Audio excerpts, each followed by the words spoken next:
Good morning to all. Today I will teach you introduction, the eighth topic of parts of speech. So, do you know what is interjection? No, sir. Do you know? No, sir. Okay. I will teach you introduction. You will listen to me very carefully. Now see what is interjection. I am telling you few words.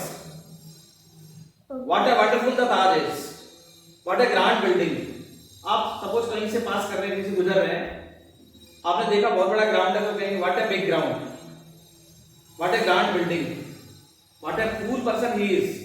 तो ये कुछ sentence हैं, इनको भी हम interjection कहते हैं.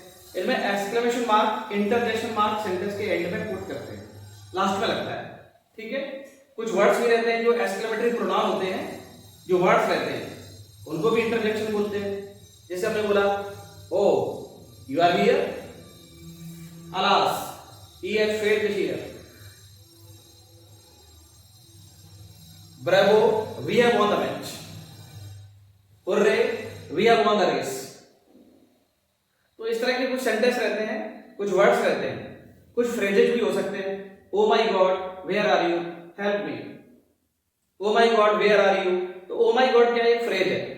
तो इंटरजेक्शन क्या होगा, कोई वर्ड हो सकता है जो सडनली आपने बोला है ना, या फिर कोई फ्रेज हो सकती है. ओ माई गॉड, जैसे ओ माई गॉड ये फ्रेज है, इसमें दो तीन शब्द जुड़े हुए हैं तो इसको हम फ्रेज कहेंगे. और कोई सेंटेंस हो सकता है जैसे व्हाट ए ग्रांड बिल्डिंग, ये भी इंटरजेक्शन है. Now look at the white board. Interjection की डेफिनेशन क्या है, जो मैंने अभी आपको बताया वो सारी चीजें डेफिनेशन में देखिए आप. A word or a phrase that is used to express surprise. आप कहीं से निकले, आपने देखा ग्रांड जो गार्डन है तो आपने what a beautiful garden, what a beautiful garden. तो आपको सरप्राइज हुआ देख के. आपने कोई बिल्डिंग देखी, बहुत ऊंची हाई बिल्डिंग है, टॉल बिल्डिंग है, तो आपने कहा what a grand building, what a tall building, इस तरह से. तो आपको सरप्राइज हुआ. आपको पेन हुआ, कांटा चुभ गया तो कहें ouch, it hurted me, it hurt me. Hurt का सेकंड और थर्ड में हर्ट ही रहता है. इट हर्ट मी तो कांटा चुभ गया तो आपको दर्द हुआ. तो पेन को एक्सप्रेस करने के लिए आउच बोलते हैं, ouch, ouch, it hurt me. ठीक है. Hey what are you doing here, go outside, don't play back here. तो आप बोलेंगे हे. ये किसके लिए यूज होता है, एंगर को एक्सप्रेस करने के लिए. ठीक है. ऐसे साइलेंट रहिए, आई एम टीचिंग, तो इस तरह से बोलते हैं, ऐसे बोलते हैं. तो ये साइलेंट के लिए रहता है. और एक डब्ल्यू और डब्ल्यू लिखा है ना, वाव लिखा है, वाव, wow what a great work you have done well, wow you have done well. मतलब जब हम किसी को तारीफ करते हैं तो ये वर्ड्स हम कुछ बोलते हैं, तो ये सडनली ये वर्ड्स बोले जाते हैं, इसलिए इनको हम क्या बोलते हैं, इंटरजेक्शन बोलते हैं. और इनके लास्ट में एक मार्क पुट करना पड़ता है, इसको बोलते हैं एक्सक्लेमेशन मार्क.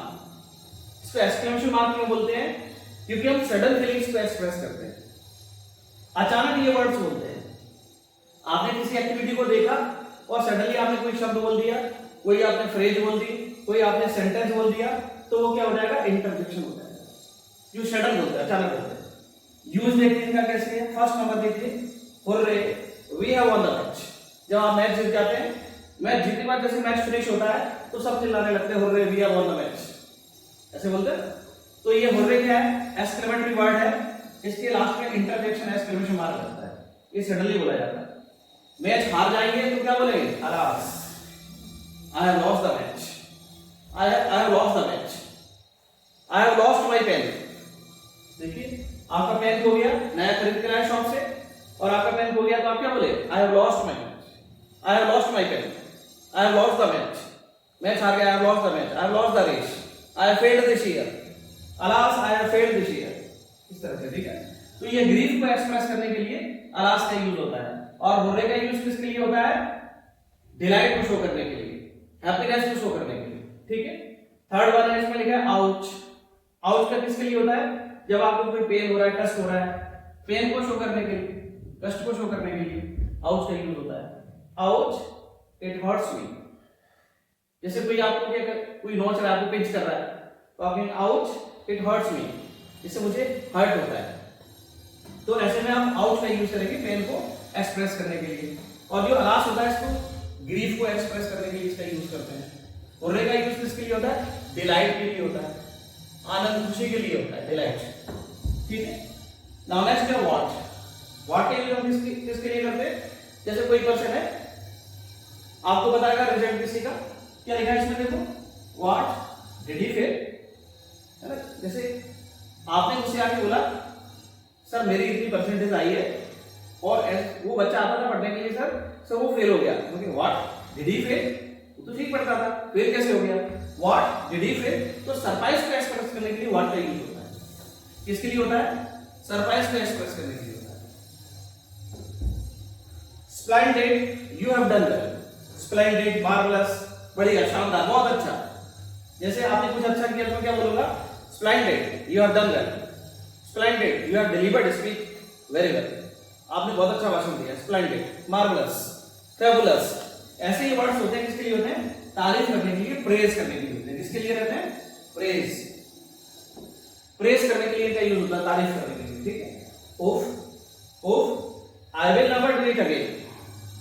कचरे की गाड़ी आई रास्ते में, गली में आपके मदर ने बोला कि जाओ बेटा मैं कुछ काम में बिजी हूं, आप जाके डस्टबिन से कचरा उसमें गाड़ी में डाल दो। आप गए, आपने डस्टबिन उठाया, उसमें बदबू आ रही, तो आप कहेंगे ओफ I will never do it again, अब मैं इसको कभी नहीं करूंगा ऐसे। मतलब ऐसे आप मन ही मन में वहां पर बोल रहे हैं ओफ I will never do it again. तो ये किसके लिए होता है? मतलब किसी चीज से हेट करने के लिए, आपको अच्छा नहीं लग रहा है, उसके लिए ओफ का यूज करते हैं। ठीक है। Wow wow, it is a great news. आप कहीं से आए, आपने मुझे बोला कि सर मुझे आज एक प्राइज मिलने वाला है, फर्स्ट प्राइज मिलने वाला है, मैं अपने स्कूल फर्स्ट पोजीशन लाया।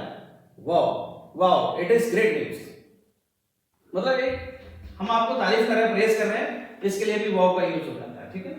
नेक्स्ट में हे स्टॉप मेसिंग विद मी। अब कोई पर्सन आया आपसे आके फालतू झगड़ा कर रहा है, कुछ ही बोले जा रहा है, उल्टा सीधा बोले जा रहा है, तो आप hey stop messing with me, hey stop disturbing here, don't disturb me now. तो ऐसे आप इसमें एंगर को एक्सप्रेस करने के लिए किसका यूज करेंगे? हे का यूज करते हैं। किसके लिए? एंगर। एंगर को एक्सप्रेस करने के लिए आप हे का यूज करेंगे। नेक्स्ट 9th वाला देखिए, hark, someone is knocking at the gate. आप कुछ काम कर रहे हैं, वर्क कर रहे हैं, ठीक है, किसी ने आके गेट खटखटाना स्टार्ट कर दिया, या कोई बेकर आ गया या कोई अदर पर्सन आ गया, वो खटखटा रहा है गेट, ठीक है, आप पढ़ रहे हैं, कुछ कर रहे हैं, तो आप कहेंगे hark, someone is knocking at the gate. सुनो जरा, गेट पर कोई खटखटा रहा है। हार्ड का मतलब लिसन, हार्ड मींस लिसन। सुनो जरा, गेट पर कोई खटखटा रहा है, हार्ड मींस क्या होगा? लिसन होगा। ठीक है। तो ये कब बोलते हैं? जब आप बिजी हैं और आप किसी और को आप वहां भेजना चाहते हैं, आप अपने काम में बिजी, स्टडी बिजी है, तो आप कह रहे हैं hark, someone is knocking at the gate. सुनो जरा, देखना गेट पर कौन खटखटा रहा है, तो आप कैसे बोलेंगे? इसमें हार्ड बोलेंगे। ये क्या है? एक इंटरजेक्शन है, एक वर्ड है, एक्सक्लेमेटरी वर्ड है। नेक्स्ट 10th नंबर है hello, where are you going. Hello, तुम कहां जा रहे हो। हेलो का यूज किसके लिए होता है? किसी को एड्रेस करने के लिए। किसके लिए? किसी को एड्रेस करने के लिए, संबोधित करने के लिए हेलो का यूज होता है। Hello, where are you going, तुम कहां जा रहे हो। जैसे कोई पर्सन जा रहा है दूर और आप उसको आवाज देना चाहते हैं, अपने हिंदी बोलते सुनो सुनो कहां जा रहे हो, वही तो hello hello where are you going, कहां जा रहे हो। इस तरह से हम यूज करते हैं hello where are you going. Now I will tell you some sentences of interjection. Listen to me very carefully. देखो मैंने आपको पहले से बोला था, कुछ क्या होंगे? सरप्राइज एक्सप्रेस करने वाले कुछ वर्ड्स होंगे, कुछ पेन एक्सप्रेस करने वाले वर्ड हो सकते हैं, और फीलिंग को एक्सप्रेस करने वाले, और कुछ प्लेजर, खुशी को एक्सप्रेस करने वाले वर्ड होंगे, जैसे इसमें लिखा है हुर्रे, है ना। हुर्रे क्या है? डिलाइट का एक्सप्रेस करता है, ये मैंने ऑलरेडी आपको लिखा है। तो कुछ सेंटेंस भी हो सकते हैं, इसकी डेफिनेशन में क्या क्या वर्ड आएगा, फ्रेज आएगा, कुछ सेंटेंस हो सकते हैं, जैसे व्हाट अ ग्रैंड बिल्डिंग, है ना, हाउ फुल इज, है ना, यू हैव डन वेल। अचानक ऐसे कुछ बोल दिया आपने, तो ये थैंक यू, ये क्या है? फ्रेज है, थैंक यू। तो इस तरह के ये इंटरजेक्शन में आते हैं। ये एक्सक्लेमेटरी वर्ड हो सकते हैं, एक्सक्लेमेटरी सेंटेंस हो सकते हैं, इनके एंड में एक्सक्लेमेशन मार्क पुट करते हैं। तो ये जो मैंने आपको टॉपिक आज समझाया, आपको पूरी तरह समझ आया कि नहीं? Yes sir. आप पूरी तरह समझ आया आपको? कोई डाउट तो नहीं है? कोई डाउट तो नहीं है? No sir. अगर कोई डाउट हो तो आप पूछ सकते हैं, है ना, कोई प्रॉब्लम नहीं है इसमें। अगर आपको ये मैं वीडियो आपको बना रहा हूँ और इसको आप बार बार वॉच कर सकते हैं, ठीक है ना। और आपको कहीं भी डाउट रहता है तो आप कमेंट में लिखना। आप लाइव क्लास भी अटेंड कर रहे हैं हमारे यहाँ, ठीक है ना। आप ऑफलाइन क्लास भी अटेंड कर रहे हैं, तो आप कैसे भी आप मुझे पूछ सकते हैं अपने डाउट को। अगर आपको मेरी टीचिंग पसंद आती है तो मेरे YouTube चैनल इंग्लिश गुरु RS गौर पर आप जाके उसको वॉच करना वीडियो को, और उसको सब्सक्राइब करना, उसको शेयर करना और लाइक भी करना। इससे मुझे इंस्पिरेशन मिलेगी, मैं और आपके लिए ऐसे वीडियोस बनाऊंगा। Thank you, have a nice day to all my students. Okay sir.